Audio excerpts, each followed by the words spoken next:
سلامونه مېرمنې، ګلونو محصلینو، راځو د لوپس دویم درس ته. نن ورځ پرون مو د وایل لوپ په هکله باندې خبرې وکولې. نن ورځ راځو د ډو وایل لوپ په هکله باندې خبرې کوو.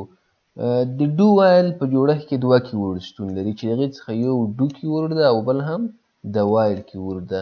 د دې دوه کیورډونو څخه استفاده کیږي. کله چې موږ لیکو ډو، اتومات یې رنګ تغییریږي، یعنې دا یو کیورډ ده.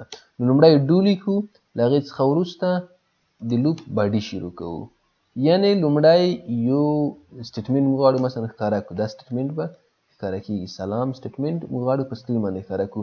تر کله پورې دا سټیټمنټ ښکاره شي؟ وایل تر څو پورې چې دا کنډیشن صحیح اوسېږي. مثلا تر څو پورې چې قیمت ورته لیکو چې کنډیشن هر نوم ورته ورکولی شو، مثلا سی او ان ډي په نوم وریبل اوسېږي، تر څو پورې چې دا له 5 څخه کوچنی اوسېږي. په یاد مو وي د وایل لوپ په آخر کې موږ تاسو سیمیکالن نه استفاده کوو، اما د ډو وایل لوپ په آخر کې سیمیکالن ماسټ ته باید استفاده کوو. نو تاسو ګورئ، اوس دا وریبل منځ ته راوړو. انټیجر سی او ان ډي مساوي کوي په 0 سره. اوس چې قیمت 0 ده او هر ځل چې سلام ښکاره کېږي نو د دې وریبل قیمت به د 1 په اندازې سره زیاتېږي. تاسو ګورئ، لومړی د سی او ان ډي وریبل قیمت 0 ده. راځي ډو یعنې یو کار ترسره کېږي، قیمت اصلا په لومړي حالت کې نه چک کېږي، سلام ښکاره کېږي، د هغې نه وروسته قیمت یو کېږي، پلس پلس کېږي. بیا راځي کنډیشن چک کېږي، آیا یو له 5 څخه کوچنی ده؟ هو کوچنی ده. بیرته راځي ډو ته، بیا سلام ښکاره کېږي، بیا د سی او ان ډي وریبل قیمت 2 کېږي، بیا کنډیشن چک کېږي، آیا 2 له 5 څخه کوچني دي؟ یس کوچني دي. نو کنډیشن بیا صحیح شو، بیا راځي ډو ته، بیا سلام ښکاره کېږي او د هغې څخه وروسته یې کنډیشن قیمت 3 کېږي. سمه ده؟ 3 هم له 5 څخه کوچني دي، بیا کنډیشن صحیح ده، نو بیا ښکاره کېږي سلام او د کنډیشن قیمت 4 کېږي. دا چې 4 هم له 5 څخه کوچني دي، د کنډیشن بیا ترو ده، بیا راځي ډو ته، سلام بیا ښکاره کېږي، د کنډیشن قیمت مو 5 کېږي. 5 له 5 څخه کوچني دي؟ نه، بس نور لوپ سټاپ کېږي. دا یې هغه میکانیزم ده. د ډو وایل لوپ په میکانیزم کې طریقه کې که چیرې د لومړي ځل لپاره کنډیشن غلط هم اوسېږي، یو ځل ښکاره کېږي. ځکه تاسو ګورئ په لومړي سر کې د موږ سره لومړی میسیج ښکاره کېږي، لومړی کړنه ترسره کېږي، د هغې څخه وروسته بیا کنډیشن چک کېږي. که تاسو کتلي وي ځینې ګیمونه وي یا مثلا ځینې نور اپس وي چې تاسو ته یو ځل د استفادې اجازه درکوي، د هغې څخه وروسته به تاسو ته وایي چې مثلا پیمنټ وکوئ یا یو کنډیشن ترو کوئ یا مثلا یو اډ وګورئ. د هغې څخه وروسته تاسو کولی شئ چې نور د نورو ځل دپاره هم استفاده کوئ.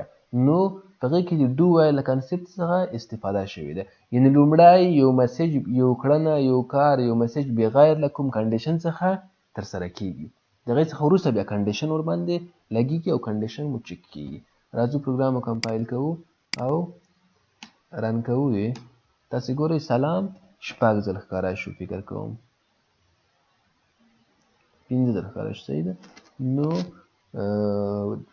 د دې د کار کولو میکانیزم په دې ډول سره ده. کولی شو دلته د سلام تر څنګ د دغې کنډیشن قیمت هم ښکاره کړو. دلته ولیکو چې سی او ان ډي او هر ځل نوي لاین ته هم لاړ شو. اوس راځو پروګرام مو کمپایل کوو. تاسو ګورئ لومړی سلام 0 یعنې د 0 قیمت ته کنډیشن ګورئ، کنډیشن بیخي چک شوی نه لومړي حالت کې، هماغه په 0 کې هغه ښکاره شو. بیا یې کنډیشن قیمت دلته 1 شو. دویم ځل دپاره 1 له 5 څخه کوچنی ده، نو راځي بیا سلام ښکاره کېږي، تر څنګ 1 ورسره ښکاره شو، ځکه کنډیشن قیمت تغییر شو. دریم ځل دپاره یې کنډیشن قیمت 2 شو، همداسې بیا ډو وایل لوپ هغه کې د سلام تر څنګ 2 ښکاره کېږي تر څو چې 4 ته رسېږي. 4 هم له 5 څخه کوچني دي. سمه ده؟ اما کله چې قیمت یې 5 کېږي، 5 له 5 څخه نه دی کوچني، نور نو لوپ سټاپ کېږي او نور مخکې نه ځي. نو دا ډو وایل لوپ هغه کار کولو میکانیزم ده. د ډو وایل لوپ کې مو دا په یاد وي چې په آخر کې سیمیکالن ماسټ ده او باید استفاده کړو. کوم کار چې په وایل لوپ کې کېږي هماغه کار موږ په ډو وایل لوپ کې هم کولی شو. لوپ صرف سټرکچر کې یو څه تغییرات لري، نور هر لوپ کولی شي د بل لوپ په رقم سره استفاده شي او د بل لوپ په رقم کار ورباندې وکړو. کولی شئ په ډو وایل لوپ کې هم قیمتونه ښکاره کړئ.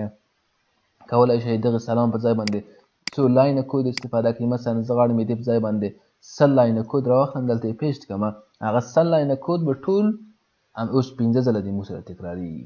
یعنې که چېرته څومره سکنیپس وي، څومره پرنټیپس وي، څومره نورې برخې شتون ولري، ټولې به د موږ سره 15 ځله تکراریږي. دلته تاسو هر کود ځای په ځای کولی شئ، یعنې داسې نه چې تاسو مثلا مکمل مین او هش انکلود را کاپي کړئ دې ځای کې پیسټ کړئ، نه، صرف د کود برخه راواخلئ، د مین په منځ کې چې څومره کود ده هماغه ټول راواخلئ، دلته یې پیسټ کړئ په دې ځای کې. نو دا و د ډو وایل لوپ جوړښت. په راتلونکي درس کې به انشاءالله چې د فار لوپ په جوړښت باندې خبرې وکړو.